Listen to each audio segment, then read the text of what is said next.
The strategic launch of a new Chinese artificial intelligence model by tech firm Z.ai could soon unlock the grip Western competitors like Anthropic and OpenAI have on the industry. Reports say the GLM-5.2 model is not only powerful, but also relatively inexpensive. So what is it capable of? Dr. Sue Keay is the director of the University of New South Wales AI Institute and joins me now. Good to have you with us this evening. So what do we first know about Z.ai's GLM model? How powerful is it and what is it capable of? Well, according to some of the benchmarks, GLM 5.2 is comparable to a lot of the capabilities of many of Anthropic's tools. So it can do very much what Claude Code can do, as well as having very similar capabilities to Mythos, which of course has been closed off for most of the world to use. And the fact that this model has been able to be released so relatively close to when Mythos has been released shows that the gap between a lot of these open source, open weight Chinese models and the proprietary US models is starting to close very quickly. Yes, and of course, one of the things that the concerns that were raised about Mythos was its ability to, find vulnerabilities in operating systems using that the AI model. Do you believe that GLM 5.2 can just about do the same? Yeah, it can do almost exactly the same. And of course, it means that anybody can download this and be able to use it for that purpose.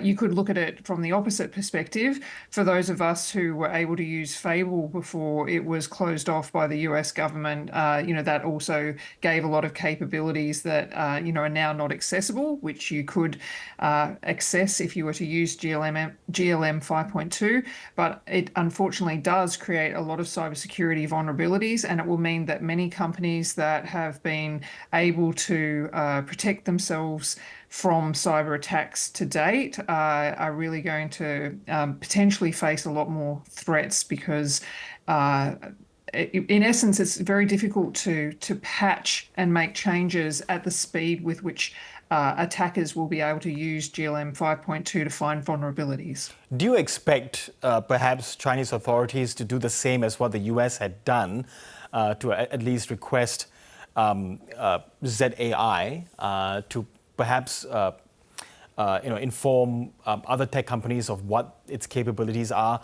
how to be able to stop hackers from using it?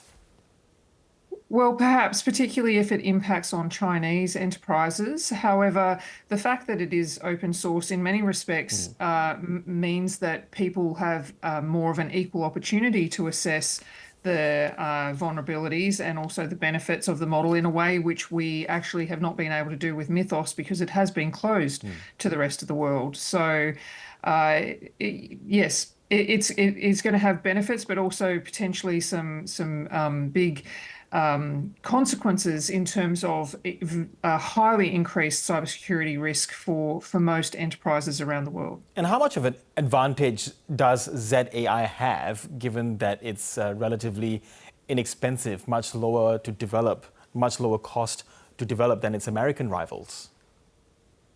Well, it just means that more people will be able to access that model. So in terms of whether it has an advantage or not over the proprietary US models, it is not better than those models, but certainly it's very competitive with them. But they're not really competing in the same space because, these models are being released at a much cheaper cost. They're very much undercutting the proprietary US models.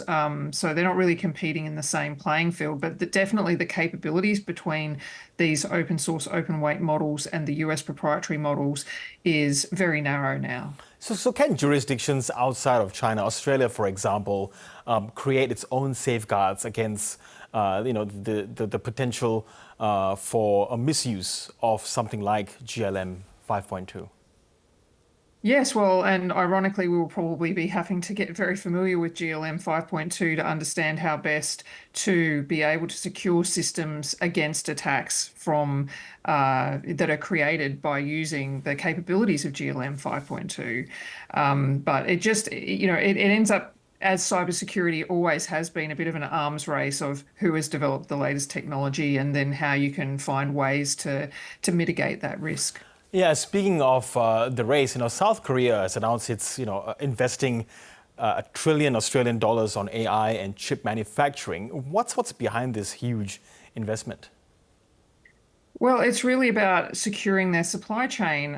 So South Korea has always been in an enviable position because they are manufacturers of chips. In particular, they are one of the few countries that manufacture a lot of our memory chips, and there's going to be a huge shortage of those in the very near future. So this investment is very important and means that they are going to become self-sufficient in their supply of artificial intelligence. But this is quite a long-term plan that South Korea has had since, I think, 2017, where they put out the ambition to be the #3 AI country in the world behind the US and China. And, this is really just an investment to secure that position. So on top of that huge investment in infrastructure, their government and private industry are also investing a lot in existing graphical processing units from NVIDIA. I think 250,000 is their target, which is, just gives them a huge capacity to be able to do artificial intelligence. And they see this as vital to shoring up all of their industries. On top of that, they're actually investing to develop 10,000 AI startups. So, this is a country with the economy the size of Australia, and you can see how much they are considering that artificial intelligence is going to be crucial to their economic future. Yeah, of course, it is symptomatic of a global AI race that is clearly there. But Sue, where do you think Australia currently sits or is positioned in this race? We're not in the race. We are seeing very little public investment in artificial intelligence at all. We are seeing a lot in the news around foreign investments into data centers. But in terms of Australia as a nation investing, there's nothing comparable to the scale of the investments that we're seeing from similar sized nations such as South Korea happening here in Australia. Okay, Dr. Sue Keay, I really appreciate your insights there. Thank you so much. Thank you.